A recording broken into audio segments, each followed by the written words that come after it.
time for another round of Brandy. Candid conversations over cocktails about all things brand.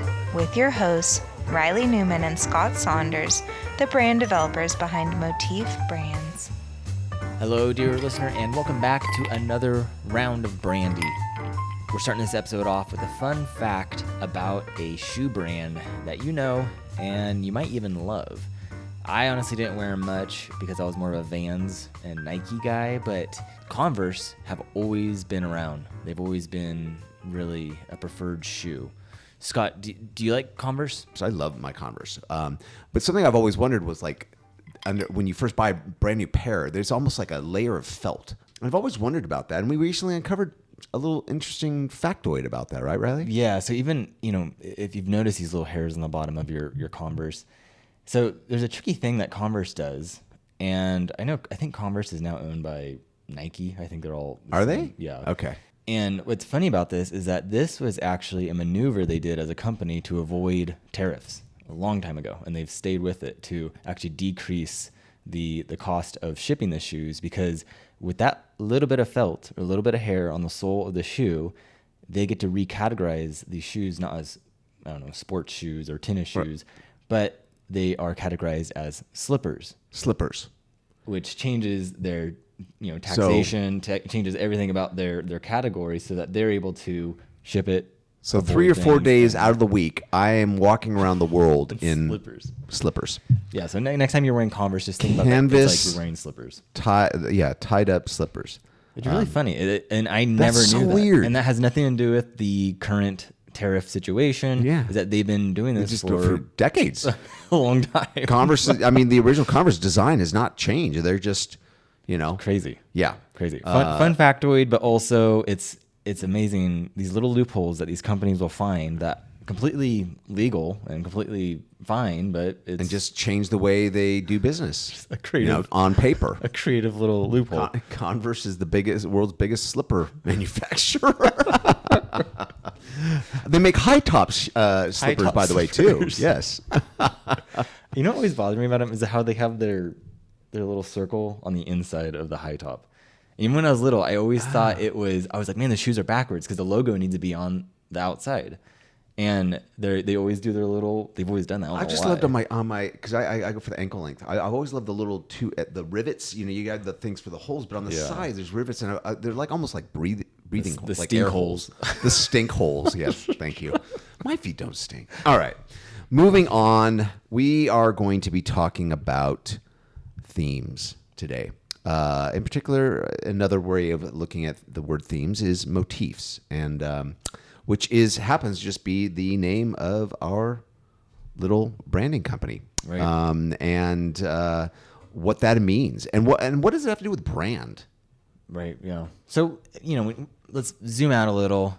Themes are everywhere, and like we've talked about before, themes are from going to an Italian restaurant, that's a theme, to you going to a tire shop. There's a theme there that we feel, that you smell the tires. There's themes to these businesses, and so a motif is actually, it's common in literature, poetry, and music, is that you do have these motifs that carry the overarching song or the theme of maybe the play or the work of writing, that are kind of like these pillars along the way, that may be a symbol that's repeated, like a rose or a skull or something that maybe a note or something that carries through the theme, so that there's a consistent kind of pattern to it. And even in like sewing and stuff, you have motifs that are essentially just patterns and everything that set the theme. But the overarching theme is really the deliberate decision of going, hey, this is the theme of the play or the theme of the song or the album. And it really helps. And then you have these pillars along the way that build it. So same thing with companies. It's like, okay, having a theme, having a tone or, vibe is crucial. You have to have that to be distinct, to have personality, to have some self-expression and stand out. And so what are these motifs along the way that help really carry that through and communicate that? It's like creating a thread in between, Right, yeah, and having it make sense. And so then it's like, it's not a one and done. It's not just a logo. It's not just your packaging. It's all of these pillars along the way. And like we've talked about and advocated for on 72 episodes now of, yes, it's the way you communicate. It's the way you do your messaging. It's the way you present things. And it's like what it's like how you do anything is how you do everything. And that's what Walt Disney would always talk about, is that everything talks, everything communicates.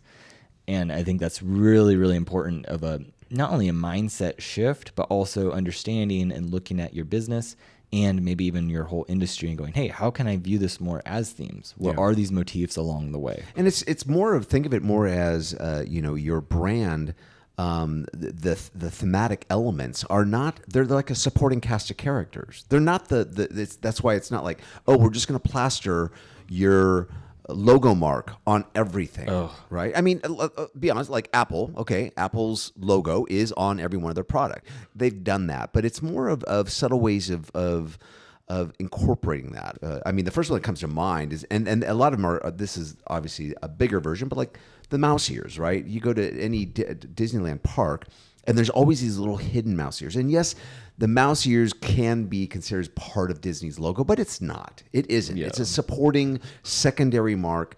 Disney has its famous word mark, and that will always be the case. Or it's the castle, right? That's like, if you get into, another part of a logo extension for Disney is the castle. But the mouse ears is like a supporting cast, and it's the simplest little thing, and it's carried through, and it can be even for the same reason. Like, it's no secret that Reilly and I are both huge Harry Potter fans. So it's kind of like the melody that like the Harry Potter melody just invites you, and you automatically get you know that you're in dealing with Harry Potter, but yet the Harry Potter melody isn't the Harry Potter enterprise. It's not the IP. Yeah. It's not the melody isn't the crux of it. It's the story. It's all the other things that make the Harry Potter franchise what it is. The melody, the iconic melody, is what kind of helps carry it along. And even hearing it, Harry Potter fans immediately get transport. They feel like they're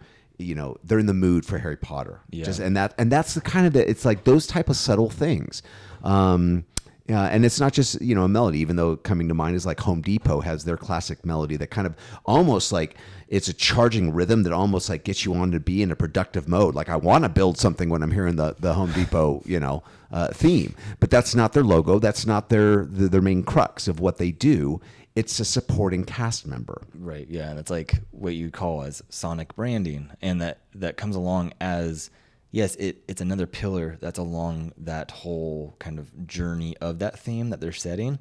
And, like Scott was saying with theme songs or like the melodies, like even think about like Jaws with the classic dun dun.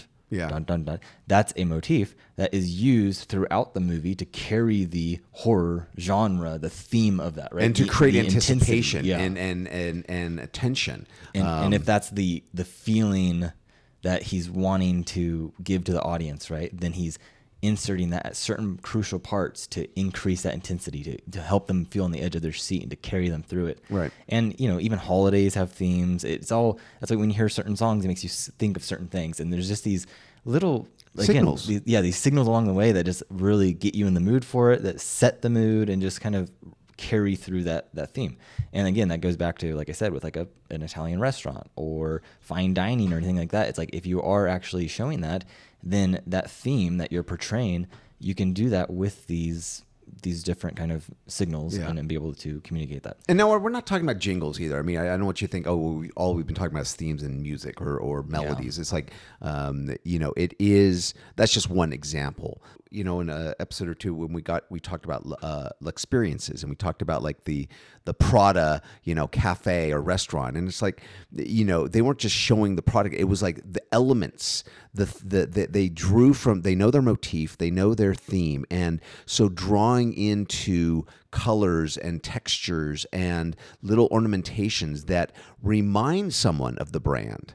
That's what we're talking about. It's like ways that you guys can to flex your brand and its touch points and the way it signals to the audience in ways that help maintain and continue a theme. Because we always talk about branding. It's about being consistent.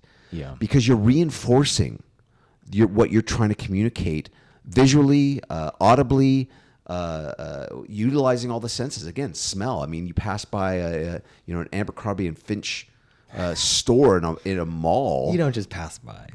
Well, you go inside. I can't. No, I can't. I'm a big guy. Every time I've gone in to try to shop something, they expect guys to be like skinny little rails. I'm like, the highest size jeans is like 32 waist. I'm like, what? Like, I can't shop there. But you pass by, and they pump out this like almost like cologne smell, and it just wafts and it draws you in. And those are the things that they've done that just like carry the theme of what they bring. Well, and what's fascinating about themes is that we are starved of it. We love themes. They help us not only connect with the experience and the brand and what we're doing, the activity, right? But it also is a very strong indicator within like social psychology. It's like, I just went to a wedding. When you go to a wedding, there's a theme that everyone is entering, right? Yeah. And they'll play with, there's variations of this where people will break orthodox, or they'll do certain things that are avant-garde for the traditional theme of a wedding. But everyone who's going to the wedding, we're all in agreement of acting a certain way. There's this unspoken of going, hey, this is a wedding. We're going into wedding mode. Dress nice. Do this. It's like when you go on a date. There's a theme of going on a date. And so I don't know why restaurants don't lean into that. If I had a restaurant, I would just do, hey, I'm going to make the most ideal restaurant for date nights. And that's all we do is just date nights. And then everything's geared towards that, to the perfect date. And so you look at these themes as social constructs that we've all agreed upon. It's like going to work or going to whatever. It's like there's these themes when you're in work mode versus when you're on vacation mode, right? And that's what Dave Norton talks about, and he's an experienced strategist, and he talks about these modes that we enter and these different hats we wear and things like that. So, and those all kind of dovetail from these themes, which is so great because it's like it gives us something that we can buy into. If we are going to a French restaurant, or if we're going to Disneyland or anything like that, it's like you're buying into these themes and agreeing to the certain behavior, the certain mode that you're entering, and just kind of the enjoyment of it, which overall, for your small business or medium-sized business, it's like this increases the perceived value because you're adding more in there. You're adding more of this emotional connection, more enjoyment, more just value that they're getting beyond just the transaction. Yeah. And that can be even as subtle as even with the theme, if you've got a retail store and you're trying to elevate it and stuff, and even if and I don't want to get into saying like you've got to pitch like, we have to have certain uniforms that all the employees wear or anything like that, but even things as a dress code amongst your staff, right? That can be a huge move because it reinforces the signal that you're trying to send to customers. If it is something of like, hey, we don't care what you wear, but we want plain black. It can be a black colored shirt. It can be a black t-shirt, whatever, because that is what we want to project and that's what we want to support. Or maybe, hey, we want to be a very quirky, like off the wall store or brand. Yeah. So we want like, go hog wild. We don't care what you want to have green hair, have green hair. You like whatever it is, because that helps again reinforce the message, the signal of the theme that your brand is trying to communicate. Yeah. And even I was in a mall the other day, and there was a Spencer's, whatever, I think it's called a Spencer's store, which is they have off the wall stuff, naughty stuff. They have all this kind of stuff, right? And I didn't go in, but I'm familiar with the store and the brand, and I know what's inside. So I have kids, so I didn't go in. But on the exterior of it, you have all the mall shops that all look the same, right? Except for Abercrombie, which leans into their theme. They put the shutters on there. It looks really cool. Spencer's, they redid the entire exterior where it looked like brick. It was this faux brick, and they had spray paint on it. It looked so like urban. It looked like something like in an alley. And I was like, I went over and I touched the brick because I was I probably looked like such a weirdo. Because I'm like, how'd they pull that off? Like that's like completely, no one else is doing this. Stay away from the Victoria's Secret stores. Yeah. I just had to go up and touch it. I'm just, it's for research. And so I'm shopping for your wife. And the brick was actually like legitimate, that faux, 1/4-inch brick, and it looks so nice. And they rough it up, and I'm like, that alone, the theme is speaking already from the exterior, and you enter in, and then you're there. And I'm like, it's so important, especially architecturally, just the themes being pronounced. And there's this book I've referenced before called The Theming of America. It's from the 80s. And the guy talks about this is that, in the old world, you had architecture that spoke to the use and the purpose of the building. Like a church, when you're in an old cathedral, it's like it's a house of God. It looks that way. It looks divine. Churches always had steeples with the cross because from all vantage points of town, that was like a hub of the town was the church. Well, and then you had bells, you had town centers, you had these buildings that spoke to their purpose, and then we got to a point where then you just had all big gray rectangular buildings, which you could put Etsy headquarters in there, to Apple, to Microsoft, to whoever in these giant buildings, and it wouldn't matter. And the themes of these buildings are now coming back around where people are wanting that. They're wanting to lean into, hey, what is the purpose here? And you even think about like government buildings. Those are courthouses, things like that, where it's like, like our courthouse in town doesn't, it's more modern architecture, doesn't really look like this, like an old vintage courthouse would look like. And so even those types of things, we've gotten away from that, I think, in just like you said, in architecture alone, where we create just kind of sterile looking buildings. It doesn't matter what commercial or enterprise is going to be residing in that building, and we've gone away from just even how our towns are shaped. And I think you're like, okay, I have a small business, I can't rebuild my whole building and change it to look like my brand. And like, that's fine. But the point here is that the theme reflecting the purpose, and whether it is a functional purpose like a courthouse or a government building that has nice big old pillars and all of that, is what's your purpose as a brand, as a small business? How can you better communicate and signal with a motif of this is the purpose, right? This is the sole purpose. And that can be the literal purpose of the business. If you're a dog groomer and you have a big old dog bone or something, like you make it look like a dog house, versus the figurative purpose or the mission of the brand. And that's what I think Apple's done so well too, as an example, is that they are all about, innovation and making things intuitive. And that plays through all their motifs. The apple. Why is it an apple, right? It's intuitive. People get it right away. It's iconic. And the name Apple, that plugs in too. The naming of their devices, that is intuitive and easy. The store is intuitive and easy. The operating system, intuitive and easy. It's like everything plays into this overarching theme of what Apple represents, and that just happens to tie in with their purpose as a brand and what's made them successful, really. And it can be, again, it's not having to transform everything, but even like, for instance, if there's a brand that has kind of really leans into humor, doesn't take itself too seriously, and the audience or the customers, they enjoy that kind of quirky, just kind of fun vibe.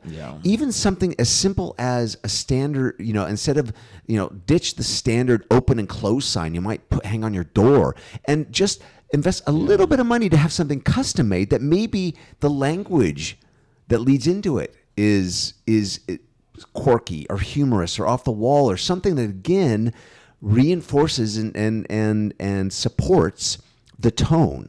And so it's like, again, leaning into that purpose of the brand, but then also going, okay, what are our strengths as a business? Now, how do we tie that in with a theme, like portraying that, right? The theme should help you portray that. Then how does that also now kind of almost like Venn diagram cross over with what appeals to your audience, or what they desire, or what will kind of relieve their pain, or what they're wanting, and have those things kind of cross within the theme is supporting that.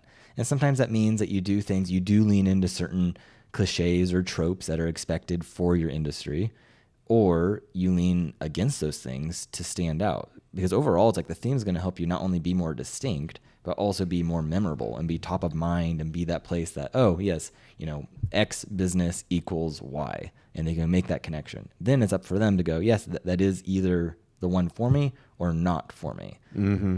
And so it just creates better clarity for them. And that's what we always talk about. It's just like leaning into that brand clarity, because then you do have that confidence. You have that confidence to go, yes, this is the place for me to either purchase from or enjoy, or even for hiring and staffing, you get people who go, yeah, that's the place I want to work at. I want to go there. And all these things help make your brand more memorable in the marketplace. And that's really where you are going to really, put your tent stakes down into the ground and make an impact, so that when they think of product X or service Y, your brand is one of the ones that is coming to mind, because it's standing out, it's memorable, it's doing something different, and it's consistent, and it's throughout the brand experience. Yeah, and it's interesting to kind of think about themes as, a theme is also like the character, right? Or like the qualities of that.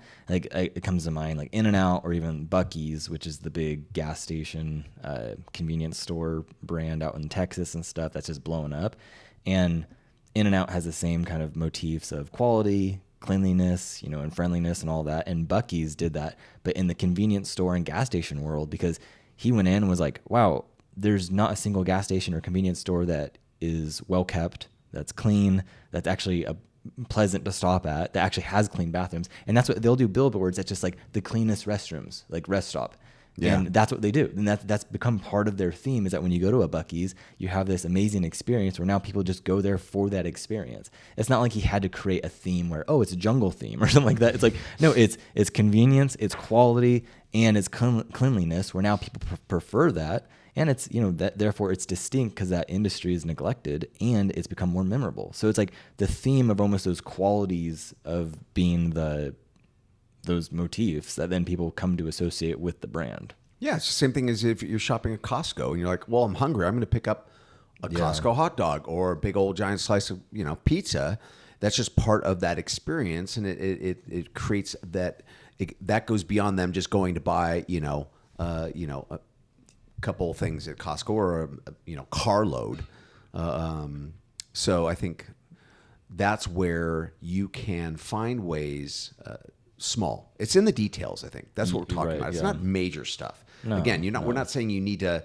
Well, I sell speedboat parts, so out of my retail shop. So what, I need to make the whole thing look like it's in the ocean? I mean, like, no, that's a lot of time, expense, and that's something that a major franchise would invest in. Kind of like what we've talked about with Spencer's, where they're erecting a fake brick building, and that's a big franchise, and or Abercrombie and Fitch.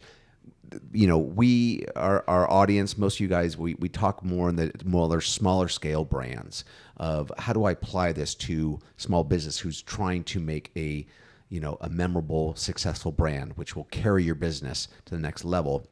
It's looking for, just look around and be mindful of what you're doing and ask yourself, is this consistent with the personality, the messaging, the tone, everything that I'm trying my brand to convey?